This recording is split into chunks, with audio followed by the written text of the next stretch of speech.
Welcome to Jaya's homely kitchen. ഇന്ന് നമുക്ക് പൊടിയരി കഞ്ഞി തയ്യാറാക്കാം. ഇതിന് വേണ്ട ഇൻഗ്രീഡിയൻസ്: ഞാനിവിടെ ചമ്പ പൊടിയരി 300 ഗ്രാം നന്നായിട്ട് ക്ലീൻ ചെയ്ത് എടുത്തു വെച്ചിട്ടുണ്ട്.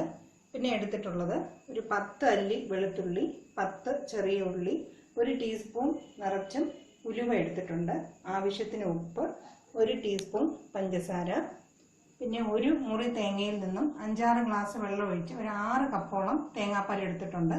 എല്ലാം ഒന്നിച്ച് തന്നെയാണ് എടുത്തു വെച്ചിരിക്കുന്നത്. ഇനി ആവശ്യമുള്ള കുറച്ച് വെള്ളം. ഈ പൊടിയരി കഞ്ഞി ഞാൻ കുക്കറിലാണ് തയ്യാറാക്കുന്നത്. ആദ്യം കുക്കറിൽ പൊടിയരി ഇട്ട് കൊടുക്കാം. വെളുത്തുള്ളി, ചെറിയ ഉള്ളി, ഉലുവ, പഞ്ചസാര, ഉപ്പ് എന്നിവ ചേർത്ത് കൊടുക്കാം. ഇനി എടുത്തു വെച്ചിട്ടുള്ള പകുതി തേങ്ങാപ്പാൽ ഇതിനകത്ത് ചേർക്കാം. ഇനി ഈ അരി വേകാനുള്ള 2-3 ഗ്ലാസ് ആവശ്യമുള്ള വെള്ളം ഇതിൻ്റെ കൂടെ ചേർത്ത് കൊടുക്കാം. കുക്കർ അടച്ചു വെച്ച് നമുക്ക് നന്നായിട്ട് വേവിച്ചെടുക്കാം. 6 വിസിൽ കൃത്യമായിട്ടും വെച്ച് പൊടിയരി വേവിച്ചെടുത്തിട്ടുണ്ട്.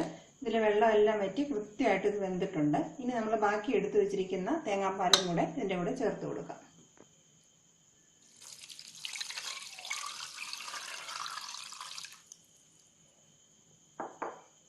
ഇനി ഇത് നന്നായിട്ട് മിക്സ് ചെയ്ത് ഒന്ന് ചെറുതായിട്ട് ചൂടാക്കിയെടുക്കാം.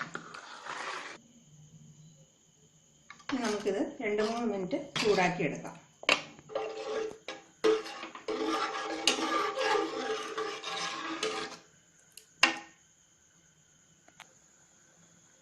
രണ്ട് 3 മിനിറ്റ് കഞ്ഞി ചൂടായിട്ടുണ്ട്. നമുക്ക് ഗ്യാസ് ഓഫ് ചെയ്യാം. വളരെ സ്വാദിഷ്ടമായ ഗുണകരമായ പൊടിയരി കഞ്ഞി തയ്യാറായി കഴിഞ്ഞു. ഇതിനകത്ത് മധുരം ചേർത്തിട്ടുള്ളത് കൊണ്ട് ഉലുവയുടെ കയ്പ്പ് ഉണ്ടാകത്തില്ല. മധുരം വേണ്ടാത്തവർക്ക് ചേർക്കാതിരിക്കുകയും ചെയ്യാം. ഇത് വളരെ ഗുണകരമായ ഒരു കഞ്ഞിയാണ്. ഇത് വല്ലപ്പോഴും ഇടയ്ക്ക് വീട്ടിൽ പരീക്ഷിക്കുക. Thank you for watching my video.